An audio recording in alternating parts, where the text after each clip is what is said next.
평생을 그 바다에서 인명구조원으로 그렇게 활동하던 분이 이제 은퇴를 하게 됐습니다. 이제 이 은퇴하는 이 친구를 위해서 이제 주변 사람들이 그 격려 모임을 만들었는데요. 이제 거기서 어떤 친구가 이런 질문을 했습니다. 그동안 인명구조원으로 활동하면서 자네가 목숨을 구해준 사람이 몇 명이나 되나? 그랬더니 그 의외의 대답이 나왔습니다. 단 2명뿐이라네. 그래서 그 말도 안 되는 얘기 아닙니까? 당연히 이런 말이 나왔겠죠. 에이, 그거 말이 안 되네. 인명구조원으로 30년 넘게 일한 자네가 어떻게 단 2명밖에 구하지 못할 수가 있느냐. 그랬더니 그 인명구조원 친구가 하는 말이 참 여러 생각을 하게 만들었습니다. 이렇게 대답을 했습니다.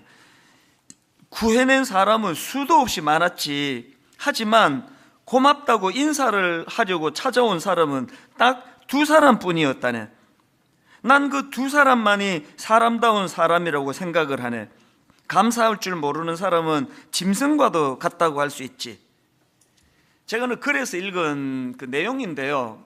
이게 감사를 모르는 그 세태를 꼬집는 그런 이야기, 이게 실화 같지는 않은데 어쨌든 그 글이 참 많은 생각을 하게 하더라고요. 이렇게 그 감사를 모르는 이 세태, 이건 우리나라에만 국한된 이야기가 아닙니다. 미국에서 그 큰 회사를 운영하면서 그 많은 사람들에게 선행을 베푼 그런 사업가가 있는데요. 이분이 이제 그 많은 사람들에게 선행을 베풀면서 참 안타까운 게 사람들이 정말 그 감사할 줄을 모르더라. 그러면서 하는 이야기가 한 번은 그 176명에게 칠면조를 보냈대요. 지금과 같은 이런 그 추수감사절을 끼고 있지 않았나 생각하는데요. 그렇게 176명에게 칠면조를 보냈는데 감사하다는 말을 한 사람은 딱 4명뿐이더라는 거예요.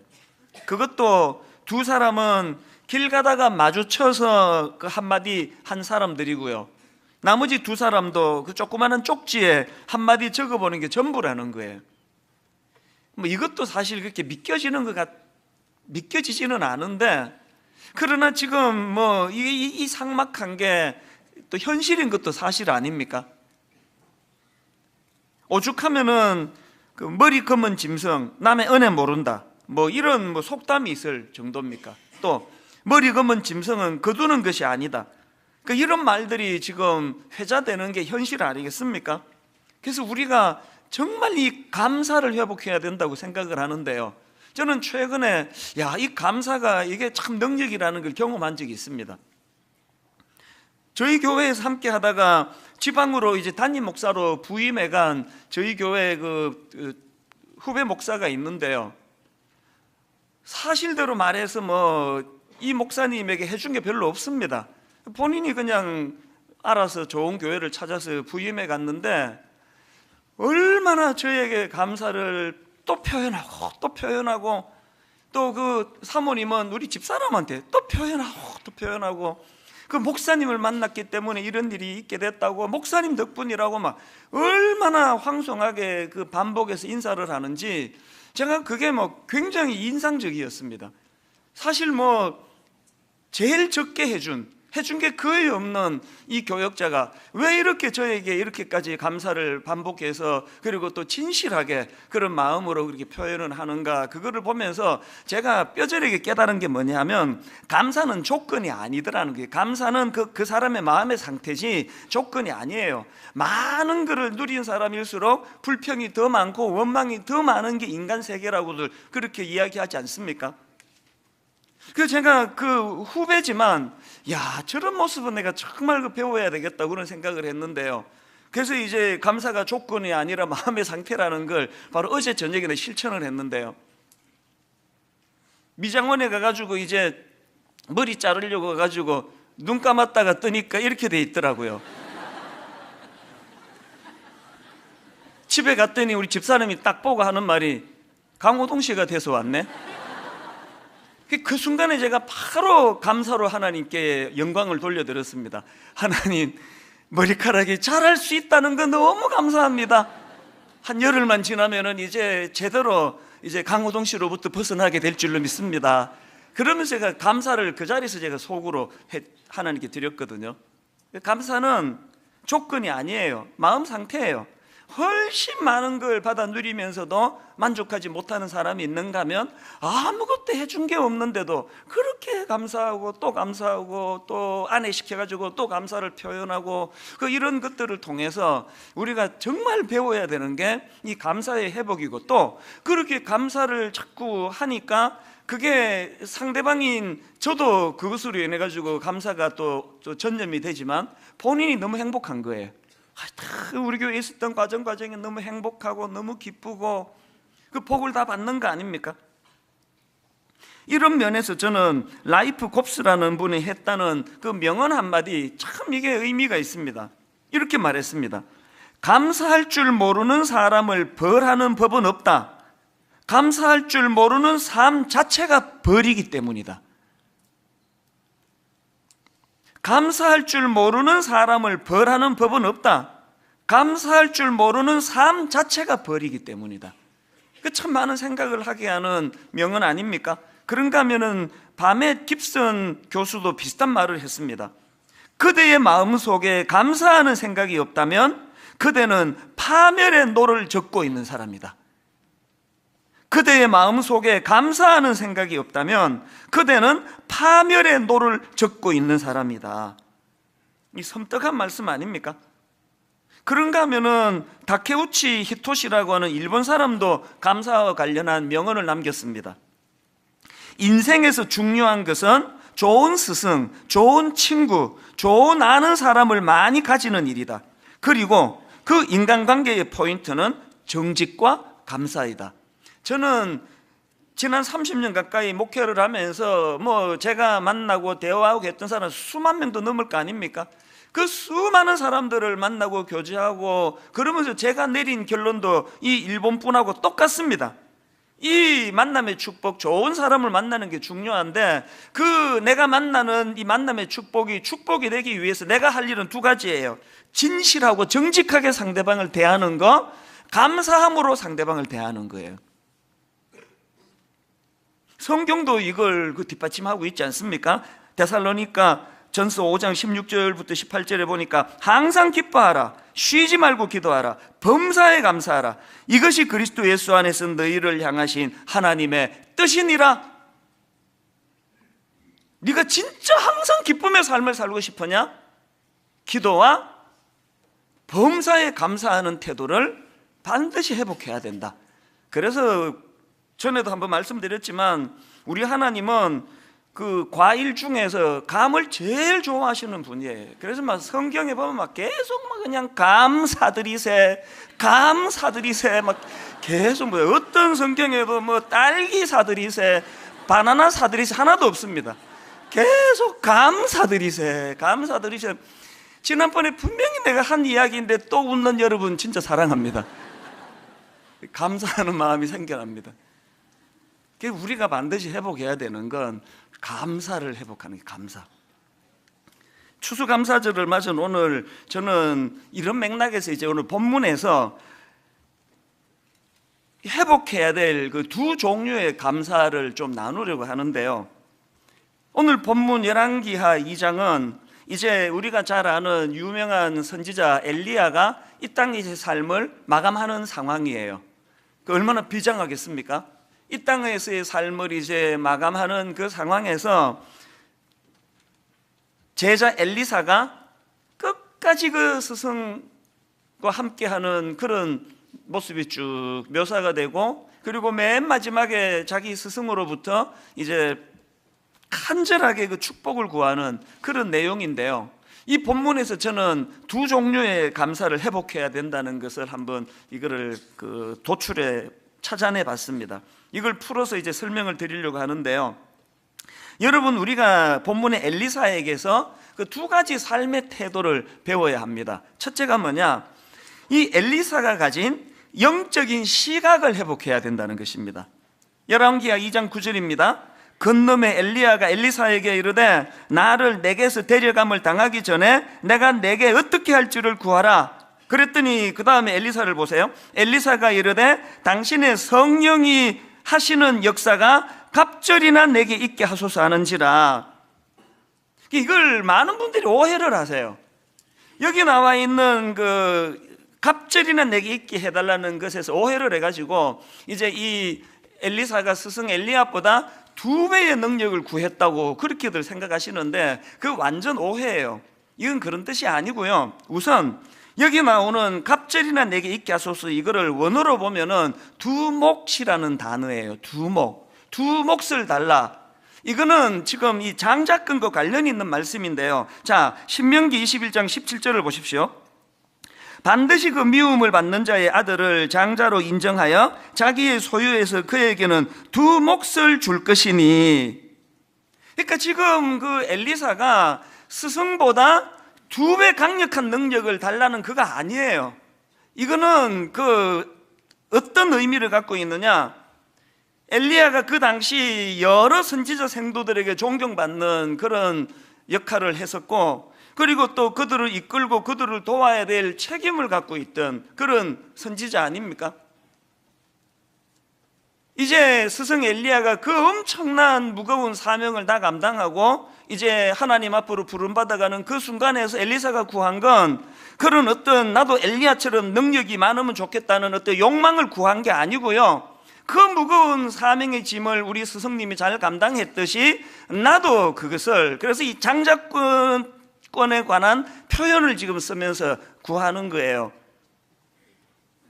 엘리사가 구하는 거는 엘리야가 져야 했던 그 무거운 책임감, 무거운 사명의식, 그리고 또 자기를 따르는 수많은 그 후배 선지자, 선지 생도들을 향한 책임감을 이야기하는 거예요. 제가 엘리사에게 감동을 받는 포인트가 이겁니다. 그 요즘식으로 말하면 당신이 만든 뭐 신학교를 내게 물려주세요. 두당 얼마, 이 사람들을 내게 다 물려주세요. 어떤 위치, 포지션을 물려주세요. 담임 목사 자리를 물려주세요. 이런 어떤 가시적이고 물질적인 건 구한 게 아니에요. 사명을 구한 거예요. 아버지의 역할을 잘 감당하기를 원합니다. 엘리사의 이런 마음의 소원을 하나님이 어떻게 응답해 주십니까? 14절 15절을 보십시오. 엘리야의 몸에서 떨어진 그의 겉옷을 가지고 물을 치며 이르되 엘리야의 하나님 여호와는 어디 계시니까 하고 그도 물을 치매 물이 이리저리 갈라지고 엘리사가 걷느니라. 맞은편 여리고에 있는 선지자의 제자들이 그를 보며 말하기를 엘리야의 성령이 하시는 역사가 엘리사 위에 머물렀다 하고, 그 다음 보세요. 가서 그에게로 나아가 땅에 엎드려 그에게 경배하고. 오늘 목회자인 저를 위시해서 수많은 교회의 지도자들 또 어른들이 이 모습에서 반성을 해야 된다고 생각합니다. 엘리사처럼 뭘 회복해야 됩니까? 사명을 회복해야 되고 사명이 주는 감사를 회복해야 되는 거예요. 그래서 저는 교역자들에게 가끔 그런 이야기 합니다. 인생이 명예를 택하든지 돈을 택하든지 둘 중에 하나만 해야지, 둘 다 하겠다 그러면 그 문제 생기는 거 아니냐? 오늘 여러분 지금 한국교회가 겪고 있는 혼란이 뭡니까? 대형교회가 갖고 있는 치명적인 결함이 뭡니까? 재산이 너무 많다는 거 아닙니까? 가진 게 너무 많다는 거 아닙니까? 그러니까 그 다음 목사님으로 이제 후임을 정할 때 많은 문제가 나타나는 게 다 그런 거 아닙니까? 지금 분당 우리 교회가 1만 성도 파송 운동이라는 거를 지금 하고 있는데요, 이거는 한국 교회를 좀 섬겨보자는 그런 좀 순박한 마음으로 시작했지만 저는 해가 가면 갈수록 이게 분당 우리 교회 장래를 살리시려는 하나님의 축복이구나, 그런 생각을 해요. 제 주님 앞에서 분명히 말씀드리는데요, 재산 없이, 쌓아놓은 거 없이, 그리고 또 하나님이 아주 적절하신 하나님의 방법으로 연약한 이웃들을, 작은 교회들을 잘 섬길 수 있는 하나님의 방식으로 이 일을 풀어나갈 거라고 저는 확신합니다. 이제 한 3, 4년 이제 하나님 앞에 약속한 시간이 다가오니까 자꾸 그 이상한 소리를 하는 분들이 계세요. 이제 분당 우리 교회 3, 4년 뒤에 대혼란을 겪을 것이니까 지금부터 마음의 준비를 해라. 그리고 뭐 떠나는 게 좋다. 그런 소리를 하는 거는 그건 나쁜 생각도 아니고 그건 정말 어리석은 생각이에요. 맞지도 않은 생각이에요. 하나님의 교회가 그렇게 허술하게 무너집니까? 하나님의 교회가 그렇게 바르게 하자는데 그렇게 혼란을 가져다 주시는 분이 하나님 아니세요. 저는 오히려 많은 무거움으로 지난 몇 년을 보냈지만 시간이 가면 갈수록 얼마나 감사한지 몰라요. 사명의 무거움이 저에게 축복이에요. 사명의 무거움이 저에게 감사해요. 저 같은 보잘것없는 이 촌놈을 하나님께서 얼마나 저를 용량이 큰 사람으로 보시고 이 무거운 사명을 맡겨주시는가. 여러분, 혼란 없습니다.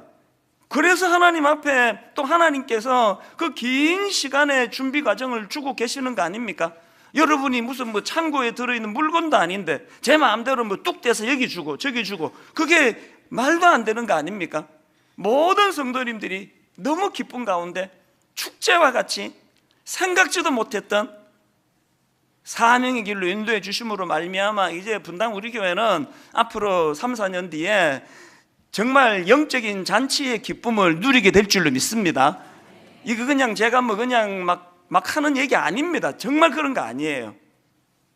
그저 이기적이고 탐심으로 가득 찬 게 교회라는 식으로 손가락질 당하고 있는 이런 현실에서 정말 하나님을 한번 시원케 해드리는 그런 역사가 우리 같은 부족하고 자격도 없는 우리 같은 사람들을 통해서도 한번 일하게 되시기를 바랍니다.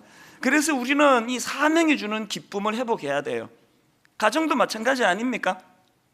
유난히 손이 많이 가는 그런 어떤 아들 때문에 힘드세요?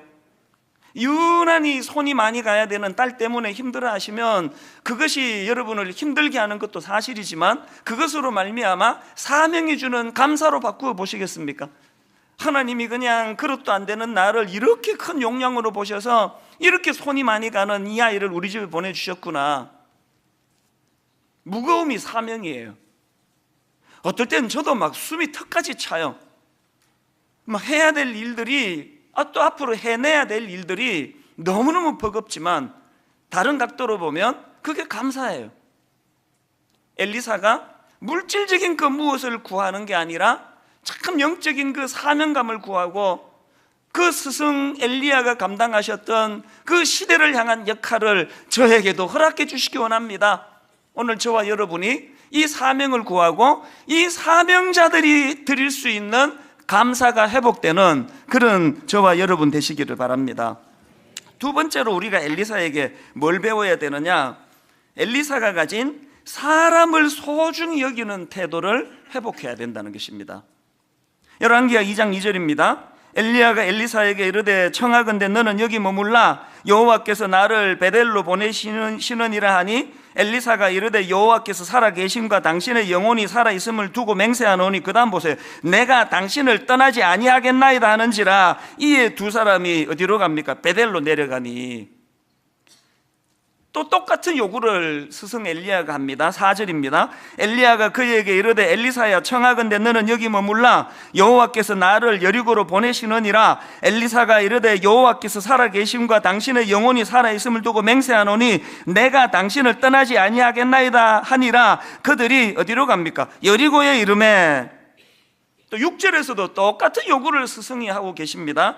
엘리야가 또 엘리사에게 이르되 청하건대 너는 여기 머물라 여호와께서 나를 요단으로 보내시느니라 하니 그가 이르되 여호와께서 살아계심과 당신의 영혼이 살아있음을 두고 맹세하노니 내가 당신을 떠나지 아니하겠나이다 하는지라. 이에 두 사람이 가니라. 지금 스승 엘리야가 아무리 말려도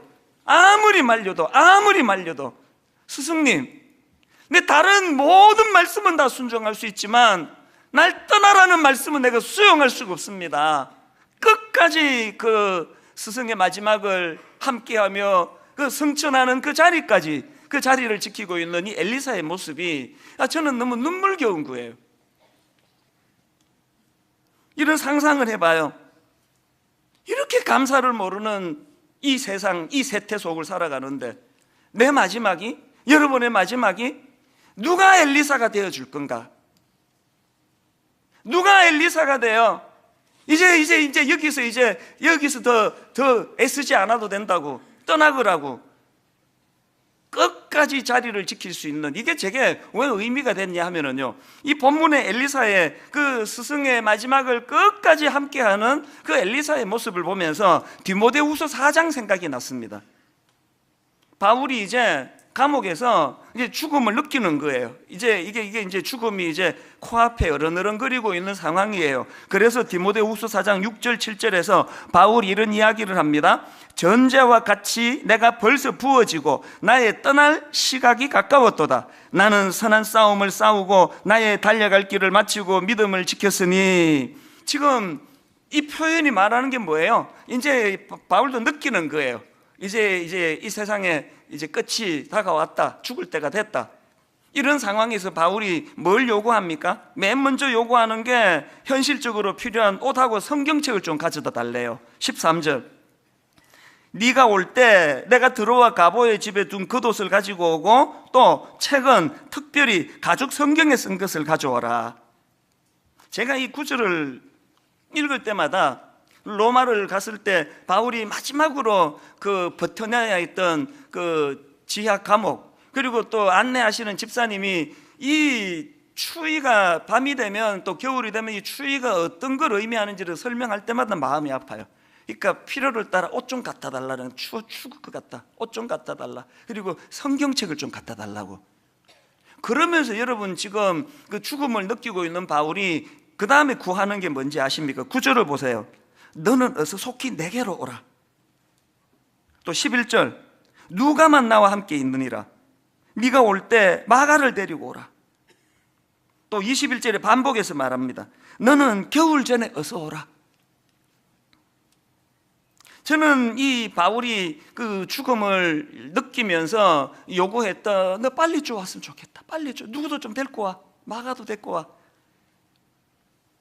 한창 왕성하게 일할 때 바울은 이런 모습이 없었습니다. 사람이요, 이제 이게 인생이 또 정리가 되는가 보다 하면 사람이 그리운 거 아닙니까? 여러분, 이렇게 배은망덕한 시대에 여러분의 인생이 마무리가 돼야 될 때 그렇게 마음을 다 쏟아준 그 어떤 그 사람이 여러분과 끝까지 마음을 같이 하며, 그런 면에서 본문의 엘리사가 너무 귀한 거예요. 저는 이 말씀들을 보면서 엘리사처럼 어떤 경우라도 당신을 떠나지 않겠나이다, 이렇게 다짐할 수 있는 그런 동력자가 한 명만 있다면 그 인생은 실패한 게 아니라 말할 수 있겠구나. 그러다가 불쑥 든 생각이 뭔지 아십니까? 왜 나는 누가 끝까지 나와 함께 할 사람일까를만 생각하고 있는가? 나 또한 은혜를 입은 얼마나 고마운 분들이 많은데 나는 그 어떤 분의 마지막을 함께하는 그런 감사를 하는 존재가 될 수 있을까? 그런 생각을 또 하게 되는 겁니다. 어쨌든 본문의 이 엘리사를 보면은요, 그 스승과의 관계뿐만이 아니에요. 그 사람을 소중히 여기는 그런 마음을 여러 곳에서 느낄 수가 있는데요. 지금 엘리사가 그 선지자 생도 중에 이제 그 생도가 죽고 또 그 생도의 가정이 어려움을 겪고 이런 일을 이제 보게 되는데요. 자, 열왕기하 4장 1절로 한번 보십시오. 선지자의 제자들의 아내 중에 한 여인이 엘리사에게 부르짖어 이르되 당신의 종 나의 남편이 이미 죽었는데 당신의 종이 여호와를 경외한 줄은 당신이 아시는 바니이다. 이제 빚준 사람이 와서 나의 두 아이를 데려가 그의 종을 삼고자 하나이다 하니. 그랬더니 2절에서 엘리사가 그에게 이르되 내가 너를 위하여 어떻게 하랴? 내 집에 무엇이 있는지 내게 말하라. 기적을 만들어내는 엘리사의 능력의 근원에는 이 사람을 향한 따뜻한 마음과 시선이 있었기 때문이라는 거예요. 그 외에도 흉년으로 생활이 어려운 선지자들을 포함해 가지고 얼마나 그 어려움을 겪는 선지자들을 정성껏 돕는지 모릅니다. 그리고 그 4장에선가 보면은요, 아이 하나가 죽어요. 그랬더니 그 아이 하나가 죽었더니 그거를 대하는 그 종 게하시하고 엘리사의 태도가 너무 달라요. 안 살아나요. 그 애가 안 살아나니까 게하시라는 그 종은 뭐 죽었는데요, 그냥 무성의하게 툭 던지는데 엘리사는 그 용납이 안 돼요. 그래서 그 살아나지 않는 그 죽은 아이에게 다가가서 몸을 덮어요. 자기 몸을 덮어가지고. 여러분, 이렇게 우리가 그 사람을 소중히 여기고 기어이 그 아이를 살려내려고 애쓰고 노력하고 그 아이가 살아날 때 마음의 기쁨이 회복이 되는 이런 그 사람을 사랑하는 그 마음, 그 사람을 소중히 여기는 그 마음에서 나오는 이 감사, 여러분에게 있습니까? 제가 이런 엘리사의 모습이 왜 이게 참 귀하게 느껴지는가 하면 이게 본인 안에 있는 기쁨과 감사를 회복시키는 도구들라는 거예요. 감옥에서 바울의 고백을 보십시오. 빌립보서 1장 3절 4절. 내가 너희를 생각할 때마다 나의 하나님께 감사하며 간구할 때마다 너희 무리를 위하여 기쁨으로 항상 간구하면. 감옥에서 뭐 기쁠 게 뭐 하나도 없고 감사할 게 없는데 그 성도들을 생각하니, 믿음의 동력자들을 생각하니 감옥에서도 기쁨이 회복이 되더라는 거예요. 이런 기쁨을 맛보셨습니까? 골로새서 1장 3절도 감옥에서 쓴 편지 아닙니까? 우리가 너희를 위하여 기도할 때마다 하나님 곧 우리 주 예수 그리스도의 아버지께 감사하노라. 사람으로 인하여 감사가 나올 수만 있다면, 그 사람을 소중히 여기는 사람만이 누릴 수 있는 하나님 주시는 특별한 그런 감동과 감사를 우리가 회복할 수만 있다면 지금보다 얼마나 더 행복해지겠습니까?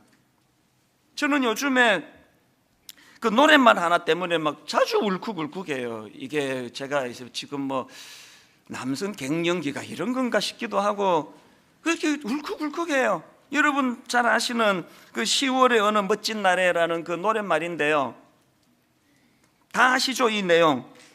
눈을 뜨기 힘든 가을보다 높은 저 하늘이 기분 좋아.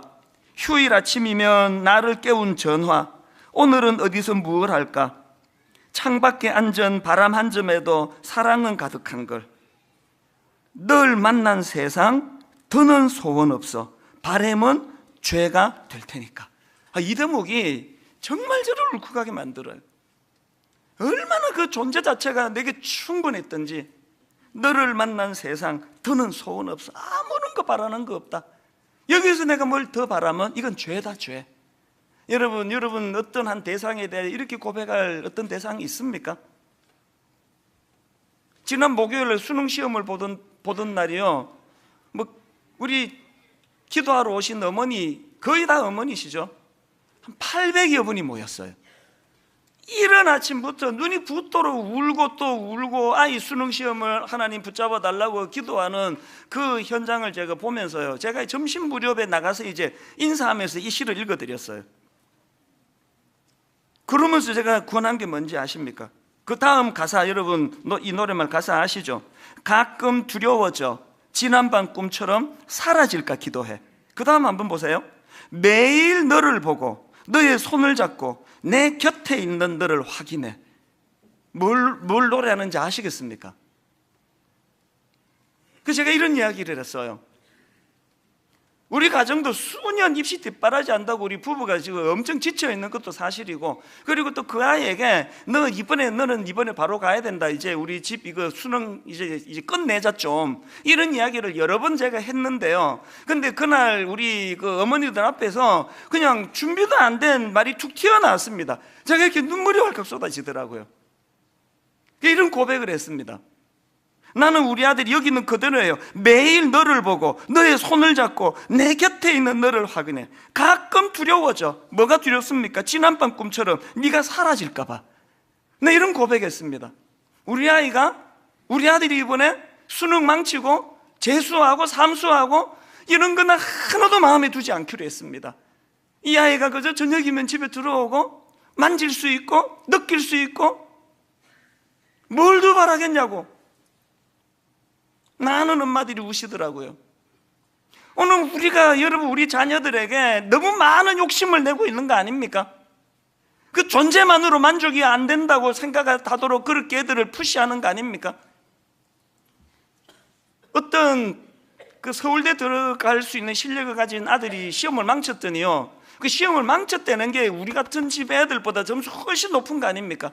서울대 갈 줄 알고 그렇게 기대를 했던 걔가 성적 좀 떨어지니까 엄마가 문은 안 열어주더래요. 그 기대가 너무 큰 거 아닙니까? 바람이 너무 큰 거 아닙니까? 널 만난 세상 더는 소원 없어. 바람은 죄가 될 테니까. 매일 너를 보고 매일 너의 손을 잡고 내 곁에 있는 너를 확인할 수만 있다면 나는 더 이상 바라는 거 없어. 자녀들에게 이 메시지를 실패했기 때문에 수많은 자녀들이 지금 마음의 병이 들어가고 있는 거 아니냐고요. 사실 저는요, 신혼 때는 제 아내에게 바라는 게 좀 많았습니다. 목사 사모가 되려면 이것도 해야지, 이것도 갖춰야지, 이것도 잘하면 좋겠는데, 바라는 게 많았는데요, 그 모두가 다 악한 거라는 걸 이제 깨달았습니다. 지금은 저 바라는 거 없습니다. 목사 부인은 왜 바라는 게 많아야 됩니까? 요즘은요, 종종 그런 고백을 해요. 나는 당신 존재 자체가 너무 좋다고, 바라는 거 없다고, 이대로가 난 충분하다고. 저렇게 건강하게 애들 잘 돌보고, 저녁에 교회 일 복잡한 일 마치고 집에 가면 항상 그 자리를 지켜주고 있고, 만질 수 있고 느낄 수 있고, 뭘 더 바랍니까? 이 노랫말에서 제가 울컥했던 대목이 이거예요. 창밖에 앉은 바람 한 점에도 사랑은 가득한 걸. 여러분, 막 100평짜리 아파트라서 감사가 나오는 게 아니고요, 그 마음이 너무 소박해서 창문을 열었는데 살랑살랑 불어오는 바람 한 점에도 행복을 느낀다면요, 창문을 열었더니 살랑살랑 창밖에 앉은 바람 한 점에도 만족하고 감사할 수 있다면요.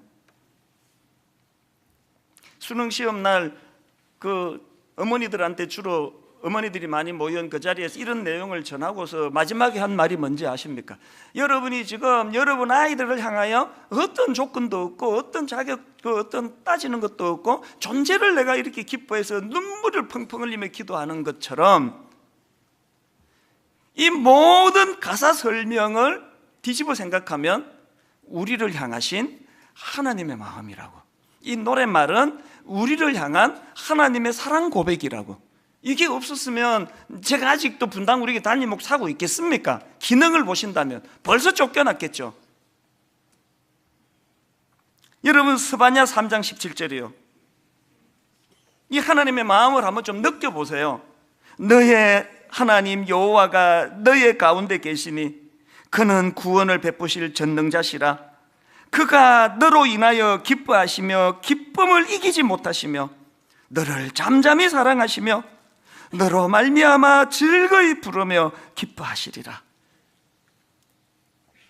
오늘은 추수감사주일인데요, 시니어 주일을 겸해서 드리고 있습니다.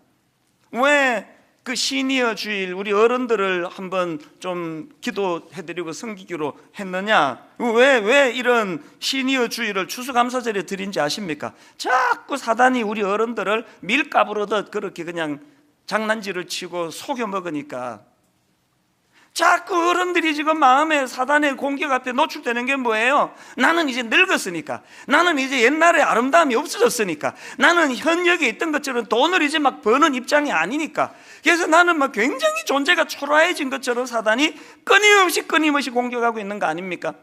절대로 속으시면 안 돼요. 하나님이 그런 식으로 여러분을 판단하고 평가하면서 얘는 소중하고 쓸만하면 소중하고, 왜 교회에 청년 많으면 좋은 교회라고 그러는지 이해를 못하겠습니다. 청년이 많아도 좋은 거고, 이렇게 수고한 백발이 성성한 어른들이 많으시면 그도 감사한 거 아닙니까? 제가 이번에 우리 교회 그 대학 청년부 젊은이들에게 진짜 감사했습니다. 이제 우리 추수감사주일날 그 시니어 주일을 지키기로 했다고 그랬더니 시키지도 않았는데요, 얘들이 자발적으로 모금 운동, 예배실 앞에다가 자기들 모이는 예배실 앞에 모금함을 갖다 놓고 우리 청년주일날 몇 번이나 어른들이 우리한테 책도 선물하고 엽서에 카드도 편지도 선물했는데 은혜를 갚을 때가 됐다 그러면서요, 얘들이 이번에 자기들이 돈 모아가지고, 이거 지금 보이십니까? 이따가 이제 금방 드릴 거예요. 여기에 정성껏 하나하나 손편지 쓰고요, 그리고 이제 추워지는데 어른들 수면 양말, 해가지고 한 켤레 넣어가지고 이거를 아이들이 이것을 준비하고 있다는데 우리 애들이 지들이 모금해가지고 이거 몇 개 만든지 아세요? 1,400개 만들었습니다. 1,400개를 만들고도 돈이 남아요. 모금을 얼마나 했는지. 그래서 오는 수요일 날 우리 70세 이상 어른들 모임인 행복한 모임에 얘들이 또 어른들 선물도 준비하고 있답니다. 이게 교회 아닙니까? 지금 어른 세대와 자녀 세대가 무서운 단절을 겪고 있는 이 시대에 그런 걸로 마음이 갈라지지 않고 엘리사는 장자권을 구하며 그 스승 엘리야의 그 놀라운 사명을 이어받기를 원하고, 엘리야는 그 자기가 하던 모든 일들이 단절되지 않고 그 제자에게로 엘리사에게로 연결이 되는 그 아름다운 모습이 이게 분당 우리 교회에서 일어나기를 원합니다. 결론을 맺습니다. 엘리사가 가진 영적인 시각을 회복하자 거기에서 도출한 게 사명으로 인한 감사가 회복되기를 원하고요. 그런가 하면은 엘리사가 가진 사람을 소중히 여기는 태도를 회복하자 거기에서 사람으로 인한 감사를 회복하기 원한다. 이 두 가지를 저는 나누기 원합니다. 오늘 저는 결론을 아까 우리 청년들 말씀을 드렸는데요, 오늘 우리 어른들을 향한 청년들의 마음을 전하고 말씀을 마치기 원하는데, 그 중에 우리 청년 하나가 영상 편지를 만들었는데요, 이제 같이 보시고 이제 말씀을 정리하도록 하겠습니다.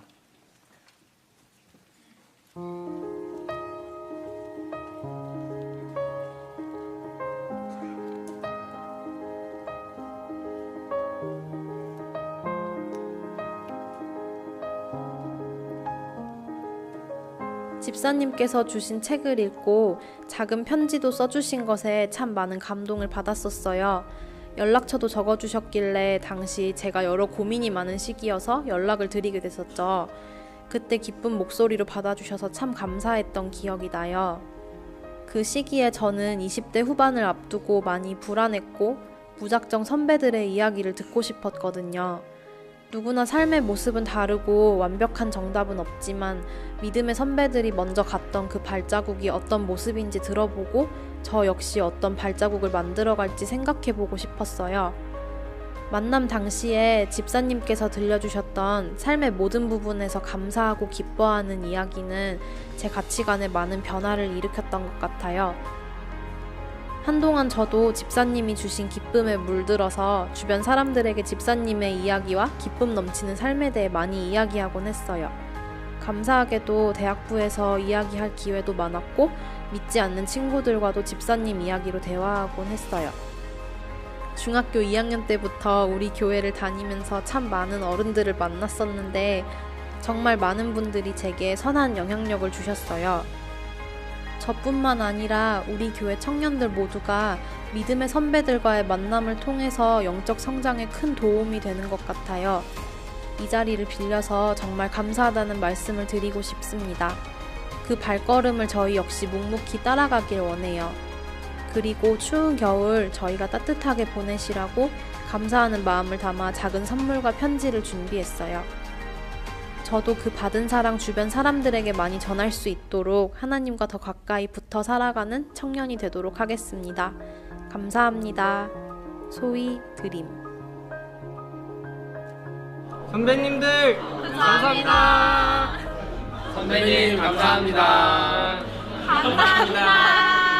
감사합니다. 감사합니다.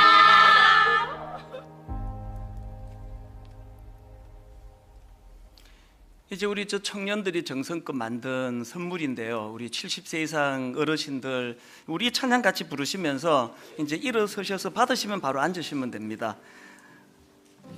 찬송가 589장입니다. 넓은 들에 익은 곡식 황금 물결 뒤치며 어디든지 태양빛에 향기 진동하도다. 우리 찬양을 부르면서 70세 이상 어르신들은 이 정성을 받아주시면 감사하겠습니다. 우리 다 그 70세 이상 어르신들 잠깐만 일어서시고 이거 받아주시기 바랍니다. 찬양하십니다. 넓은 들에 익은 곡식 황금 물결 뒤치며 어디든지 태양빛에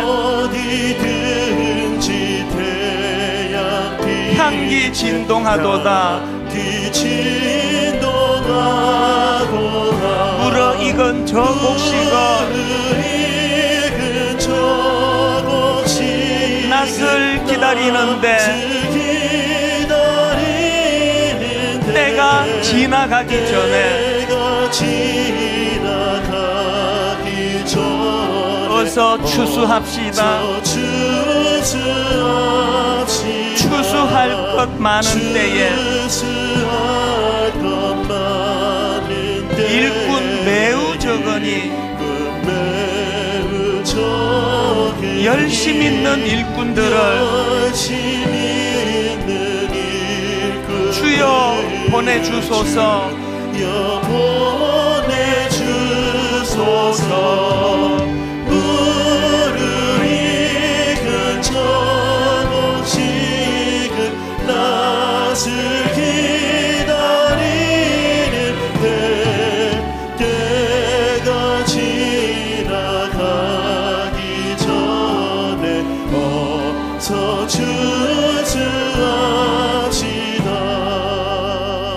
우리 한번 같이 기도하실 때 주신 말씀 그대로 기도하시면 되겠습니다. 아버지, 감사를 잃어버린 시대를 살아가는데 아버지, 감사가 회복되기 원합니다. 사명으로 인한 감사, 가정을 지키느라 너무너무 지쳐 있는데 이것이 사명인 줄 몰랐습니다. 아버지, 감당할 수 있기에 주신 사명인 줄로 믿습니다.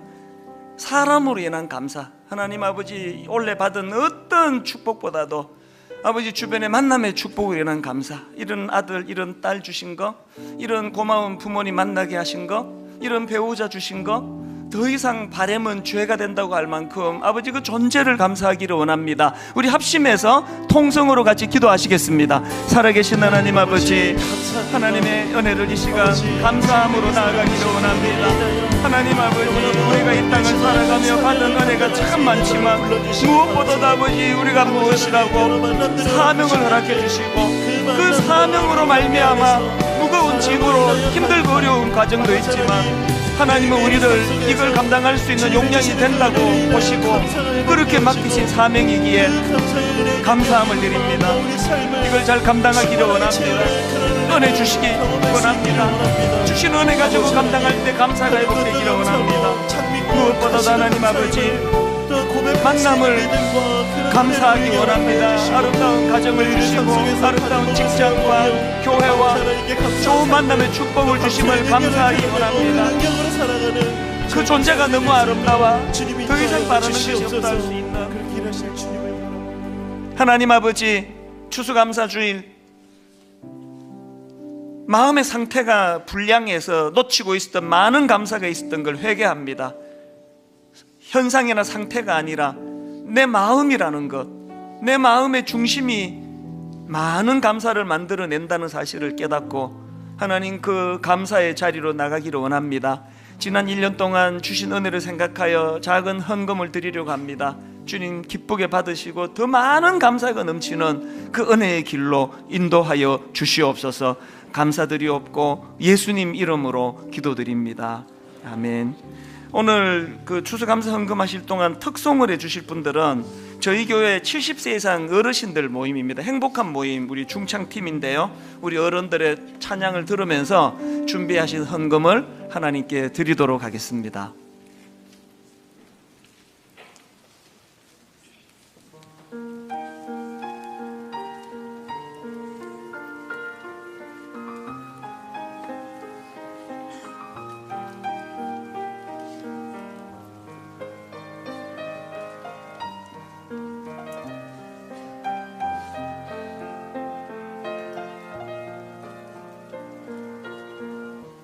참 좋으신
우리 다시 한 번 더 큰 박수로 격려해 드리기 원합니다. 너무 감사하고 수고하셨습니다.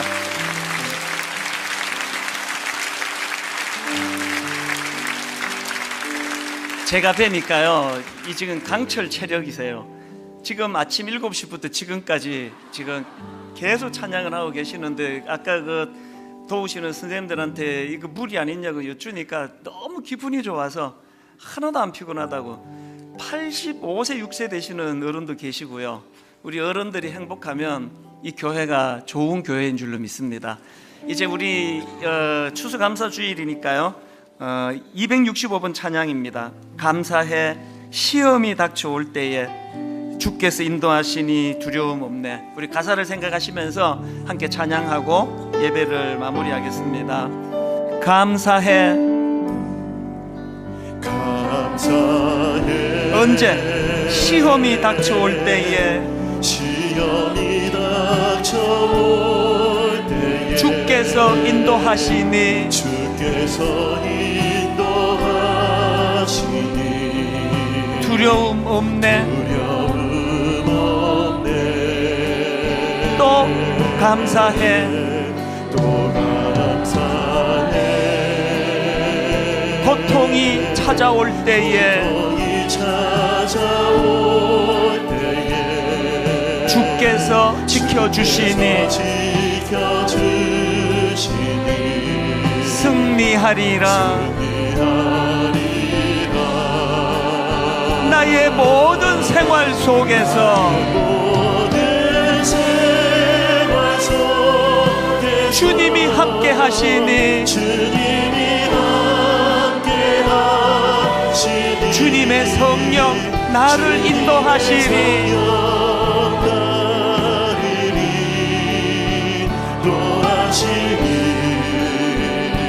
시험이 나를 찾아올 때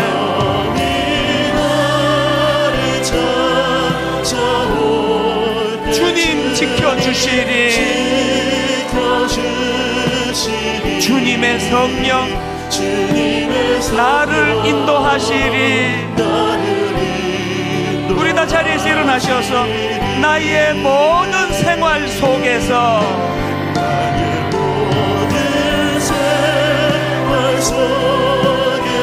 주님이 함께 하시니. 주님의 성령 나를 인도하시리.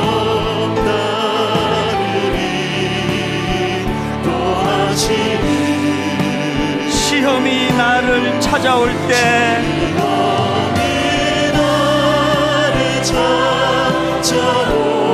주님 지켜주시니. 주님의 성령 나를 인도하시니.